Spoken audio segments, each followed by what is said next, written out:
मनोज जरांगे यांचा मोर्चा मुंबईच्या वेशीवर. वाशीमधील एपीएमसी मार्केटमध्ये जरांगे पाटलांचा मोर्चा दाखल. 9 वाजता सभा झाल्यानंतर जरांगे पाटील मुंबईकडे कूच करणार. जरांगे पाटलांचा मोर्चा आज मुंबईत धडकणार, तर सरकारचं शिष्टमंडळ मनोज जरांगेंच्या भेटीला. नवीन जीआर घेऊन शिष्टमंडळ जरांगेंसोबत चर्चा करणार. मनोज जरांगेंना आझाद मैदान आणि शिवाजी पार्कची परवानगी पोलिसांनी नाकारली. आझाद मैदानावरील स्टेज काढण्याच्या सूचना, तर जरांगे पाटील आझाद मैदानात जाण्यावर ठाम.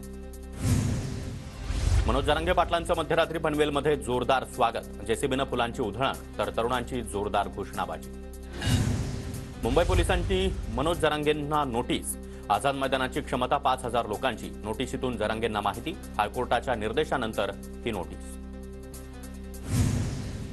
मी चर्चेसाठी तयार. मुख्यमंत्री आणि दोन्ही उपमुख्यमंत्र्यांनी तोडगा काढण्यासाठी यावं, जरांगे यांची मागणी.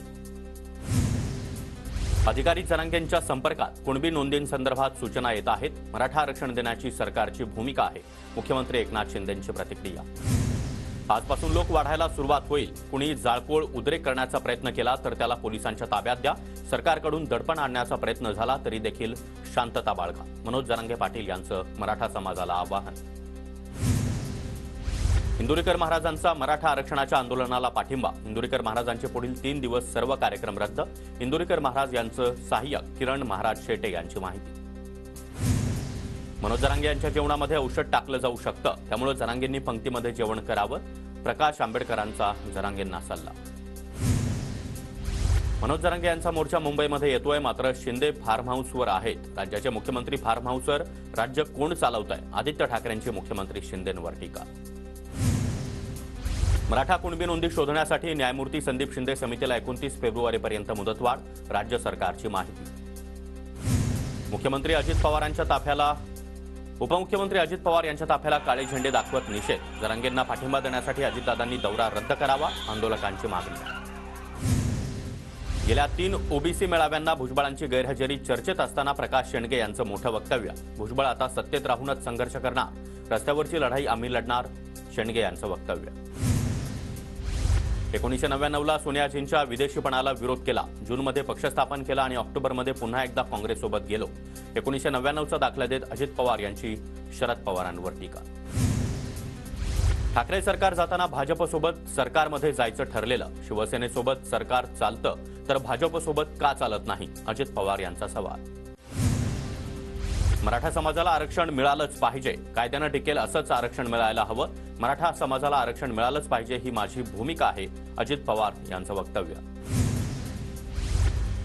अजित पवारांनी मुख्यमंत्री व्हावं. मंत्री दिलीप वळसे पाटलांनी व्यक्त केली इच्छा. दादांनी नेतृत्व केल्यावर कामातील बदल सर्वांनाच दिसतील, वळसे पाटलांचं वक्तव्य.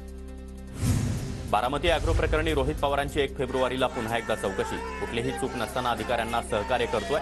आमचा लढा सुरूच राहणार, रोहित पवार यांचं वक्तव्य. 2000 कोटींचा ॲडव्हान्स घेऊन 8000 कोटींचं रुग्णवाहिका खरेदीचं टेंडर पास केलं गेलं. हा पैसा परदेशात पाठवला. यात मुख्यमंत्र्यांच्या घरातील लोक. संजय राऊतांचा गंभीर आरोप. मुंबईतील 4 जागा ठाकरे गटाला तर 2 जागा काँग्रेसला. सूत्रांची माहिती. 30 जानेवारीच्या बैठकीचं प्रकाश आंबेडकरांना निमंत्रण. संजय राऊत यांची माहिती. तर नितीश कुमार आमच्या सोबतच आहेत, संजय राऊतांचं वक्तव्य. आम्ही कुठलाही दावा करणार नाही. मेरिटच्या आधारावरच जागा मागणार. ही जागांची नाही तर भाजपमुक्त भारत करण्याची लढाई आहे, नाना पटोलेंचं वक्तव्य. महाविकास आघाडीच्या 30 तारखेला होणाऱ्या बैठकीसाठी आंबेडकरांना निमंत्रण. तर 30 जानेवारीच्या बैठकीमध्ये आंबेडकर न जाता त्यांचे प्रतिनिधी जाणार असल्याची माहिती. महाविकास आघाडीच्या आजच्या बैठकीमध्ये उपस्थित असलेले 2 नेते भाजपच्या संपर्कात. भाजपचे नेते आशिष देशमुख यांचा मोठा दावा. आजच्या बैठकीतील काँग्रेसचे 2 नेते लवकरच भाजपमध्ये येणार, बोलणीही सुरू, देशमुख यांचं वक्तव्य. इंडिया आघाडी ही आघाडीच नाही, त्यांच्यात प्रत्येक जण वेगळं गाणं गातोय, फडणवीसांची खोचक टीका. विरोधकांची आघाडी टिकणार नाही, आधीच सांगितलं होतं, फडणवीसांचं वक्तव्य. इंडिया आघाडीचं अस्तित्व येणाऱ्या निवडणुकीमध्ये जनता संपवेल. विरोधकांना पक्ष आणि आमदार सांभाळता आले नाहीत. जागा वाटपावरून राधाकृष्ण विखे पाटलांची इंडिया आघाडीवर टीका. ईडीची नोटीस आल्यानंतर उद्धव ठाकरे वायकरांच्या भेटीला. जोगेश्वरीमधील रवींद्र वायकर यांच्या निवासस्थानी उद्धव ठाकरे यांनी वायकरांची भेट घेतली. रवींद्र वायकरांना पुन्हा एकदा ईडीचं समन्स. 29 तारखेला चौकशीला हजर राहण्याचे निर्देश. कथित जोगेश्वरी भूखंड घोटाळ्याप्रकरणी ईडीकडून वायकर यांना 3रं समन्स.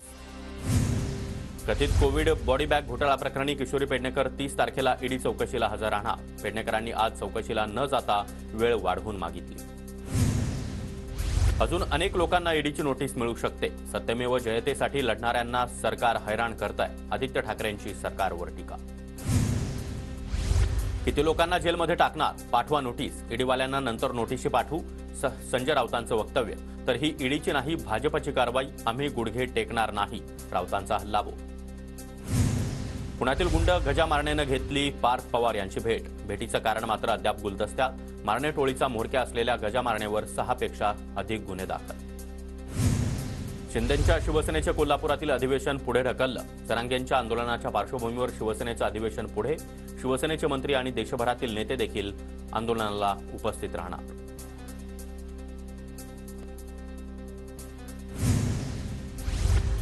नव्या रुग्णवाहिका खरेदी निविदा प्रक्रियेमध्ये कोणताही घोटाळा नाही. विरोधकांकडून होत असलेले आरोप चुकीचे.